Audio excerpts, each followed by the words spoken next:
بسم اللہ الرحمن الرحیم۔ اہل کتاب کی عورتوں سے شادی۔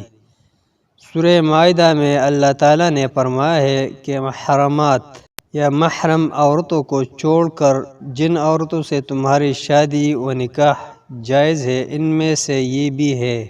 سورہ مائدہ آیات نمبر 55، جس کا ترجمہ ہے اور محفوظ عورتیں بھی تمہارے لیے حلال ہے، خواہ وہ اہل ایمان کے گروہ سے ہو یا ان قوموں میں سے جن کو تم سے پہلے کتاب دی گئی تھی، بشرط یہ کہ تم ان کے مہر ادا کر کے ان کے محافظ بنو، نہ کہ ازاد شہوت رانی کرنے لگو یا چوری چھپے اشنائیاں کرو۔ اور جس کسی نے ایمان کی روشنی پر چلنے سے انکار کیا تو اس کا سارا کارنامہ زندگی ضائع ہو گیا اور وہ آخرت میں دیوالیہ ہوگا۔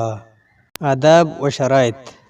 اللہ تعالیٰ نے غیر مسلموں میں سے صرف اہل کتاب یہود و نصارہ کی عورتوں سے شادی کی اجازت تو دی ہے، لیکن وہ بھی صرف ان عورتوں سے جو محصنات یعنی محفوظ پاک دامن ہو، آوارہ و اخلاق باختہ نہ ہو، اور وہ بھی ان کے محافظ بننے کی غرض سے ہو، محض ازاد شہوت رانی یا چوری چھپے اشنائی نہ ہو۔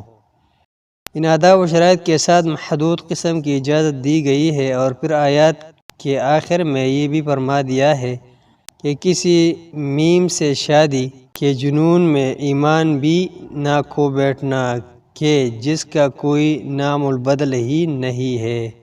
تو گویا اہل کتاب کی عورتوں سے شادی کا جواز بھی مشروط ہے۔